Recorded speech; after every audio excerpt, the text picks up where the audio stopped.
Party ഒറ്റക്കെട്ടായിട്ട് ഈ അടുത്ത 3 മാസം ജനങ്ങളുടെ ഒപ്പം ശക്തമായി നിൽക്കും, ജനങ്ങളുടെ ആവശ്യങ്ങൾക്ക് വേണ്ടി നിൽക്കും. ഈ പാർട്ടി എൻ്റെ അഭിപ്രായത്തിൽ ഈ തവണ അധികാരത്തിൽ വരാൻ പോവുകയാണ്. എണ്ണം പറയാൻ നമുക്ക് നമ്മുടെ പ്രതിപക്ഷ നേതാവ് 100 എന്ന് പറഞ്ഞാൽ കേട്ടുമല്ലോ. ആ 100 നല്ലൊരു ഉദ്ദേശമാണ്, നോക്കാം.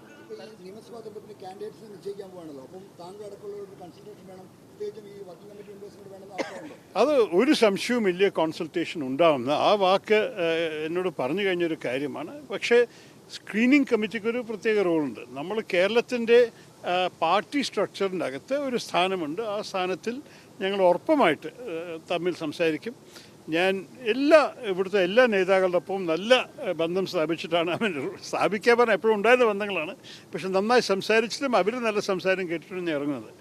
സംസ്ഥാന രാഷ്ട്രീയ ഇല്ല, എനിക്ക് തോന്നുന്നു ഇത് പിന്നെ ഓരോരു വ്യക്തിയുടെ ഇഷ്ടപ്രകാരമായിരിക്കും. പക്ഷെ ചില ഒരു നോംസ് അഥവാ പാർട്ടി തീരുമാനിച്ചാൽ ആ നോംസ് പാലിക്കണം. അഥവാ പാർട്ടി തീരുമാനിച്ചിട്ട് ഏത് MP മത്സരിക്കണ്ടെന്ന് പറഞ്ഞാൽ അങ്ങനെ ഇരിക്കട്ടെ.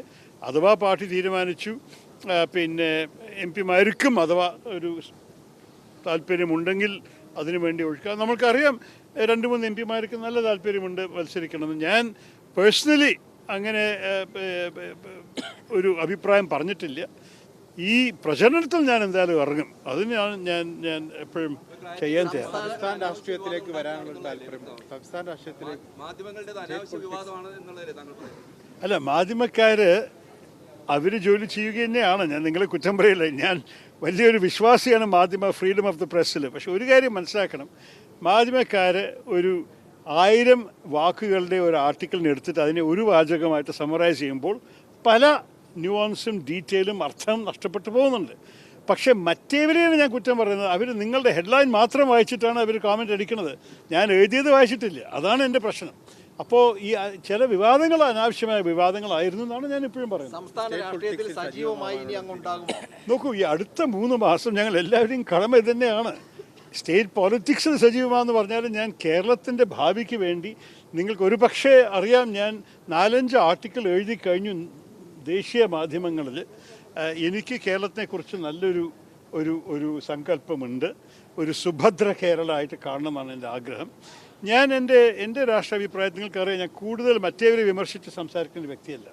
നേരെ മറിച്ച് ഭാവിയെക്കുറിച്ച് കാണുമ്പോൾ നമ്മളുടെ യുവാക്കളെ ഈ നാട്ടിൽ നിലനിർത്താനും അവരുടെ ഈ പാസ് ഔട്ട് ചെയ്ത ഉടനെ ഈ സംസ്ഥാനം വിട്ടിട്ട് വേറെ സംസ്ഥാനങ്ങൾക്കോ വേറെ രാജ്യത്തിലോ പോകുന്ന ഈ കഥ മാറ്റി അവർക്ക് ഇവിടെ ജീവിക്കാനുള്ള മാർഗങ്ങളെക്കുറിച്ചാണ് ഞാൻ എഴുതണമെന്ന് സംസാരിക്കുന്നത്. എൻ്റെ അഭിപ്രായത്തിൽ നമ്മുടെ വാതിലുകൾ തുറക്കണം ഇൻവെസ്റ്റ്മെൻറ്റിനും. നമ്മൾക്ക് തൊഴിലിവിടെ ഉണ്ടാക്കിയാലാണ് ഈ നാട് നന്നാകാൻ പോണത്. അതിൻ്റെ ഒപ്പം ഓരോരോ മേഖലയിലും നമ്മൾ നല്ലോണം ചിന്ത ചെയ്തിട്ട് പിന്നെ ആരോഗ്യ മേഖലയിൽ ഉദാഹരണമാണ്, നമ്മളുടെ ഫൈനാൻഷ്യൽ സിറ്റുവേഷൻ മഹാമോശമാണ്. ഈ കേരള മോഡൽ പോയിട്ടൊരു കടത്തിൻ്റെ മോഡലായി മാറി വന്നിട്ടുണ്ട്. അവർക്ക് കടത്തിൽ ഇത്രത്തോളം ഏത് വിഷയം വന്നാലും കടമെടുത്തിട്ട് അതിന് ചിലവാക്കുമ്പോൾ അവരിപ്പോൾ വികസനത്തിനേക്കാൾ കൂടുതൽ ചിലവാക്കുന്നത് പലിശയിലാണ്. Debt servicing is taking more of our budget than development.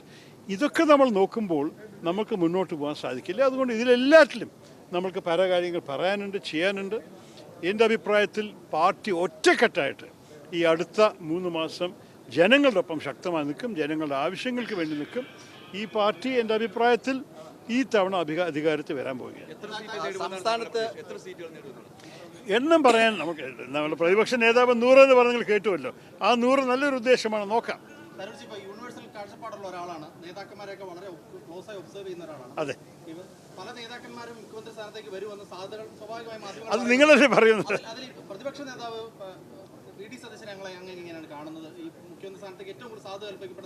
നോക്കൂ, നമ്മളുടെ പാർട്ടിയിൽ പലവർക്കും കഴിവുണ്ട്, പലവർക്കും ഓരോരോ വിധത്തിൽ ജോലികൾ ചെയ്യാനുള്ള കഴിവുണ്ട്. ഞാൻ ഇതിൽ ഇറങ്ങുന്നില്ല. ഒരു വ്യക്തിയെക്കുറിച്ച് പ്രത്യേകിച്ച് എല്ലാവരെയും നല്ലപോലെ ഇഷ്ടം, നല്ല ബഹുമാനമാണ്, നല്ല അവരുടെ ഓരോരോ ക്വാളിറ്റീസിനെ മനസ്സിലാക്കാൻ എനിക്ക് സാധിച്ചിട്ടുണ്ട്.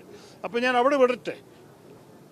മുഖ്യമന്ത്രി അർഹതമാവാൻ പലവരും ഉണ്ടാവാം. പക്ഷെ അവസാനത്തെ തീരുമാനം ഞങ്ങളുടെ പാർട്ടിയിൽ MLA-മാരുടെ അഭിപ്രായം കൂടി അംഗീകരിച്ചിട്ട് പാർട്ടി തീരുമാനിക്കും. ആ തീരുമാനത്തിൻ്റെ സമയം വരുമ്പോൾ നമ്മളെല്ലാവരും കാണാം. നന്ദി, ഓൾ ദി ബെസ്റ്റ്. ഭാവിയിൽ സംസ്ഥാനത്ത് സജീവമാവോ? മാത്രമായി സജീവമാവെന്ന് പറയാൻ ബുദ്ധിമുട്ടാണ്. പക്ഷേ നമ്മുടെ പാർട്ടി പാർലമെൻറ്റ് അംഗമാണല്ലോ, പാർലമെൻറ്റ് സെഷനിൽ പോകണമല്ലോ. അപ്പോൾ ചില ഉത്തരവാദിത്തങ്ങൾ നമ്മൾക്കുണ്ടാവും. പക്ഷേ എന്നെ നല്ലോണം കാണും. ഒരിക്കലും നിങ്ങൾ മറക്കരുത്, 2021 ആ കോവിഡിൻ്റെ ഇടയിൽ ഞാൻ 56 നിയോജക മണ്ഡലത്തിൽ പ്രചരണം ചെയ്തു നമ്മുടെ നിയമസഭയ്ക്ക് വേണ്ടിയിട്ട്. ഞാൻ കോവിഡ് പിടിക്കുകയും ചെയ്തു അതിൻ്റെ കാരണമായിട്ട്. ആസ്പത്രി എത്തി ഞാൻ. പക്ഷേ 56 സ്ഥാനാർത്ഥികൾക്ക് വേണ്ടി പ്രചരണം ചെയ്തിട്ടാണ് ഇറങ്ങിയത്. അപ്പം ഞാൻ സജീവമാവുന്നത് വലിയൊരു വാർത്തയല്ല. ഞാൻ എപ്പോഴും നമ്മുടെ നിയമസഭ ഇലക്ഷനിൽ വേണ്ടി നിന്നിട്ടുണ്ട്. ഈ തവണ അതുമീതെ നിങ്ങൾ എന്നെ കാണാൻ സാധിക്കുന്നൊരു സംശയം വേണ്ട.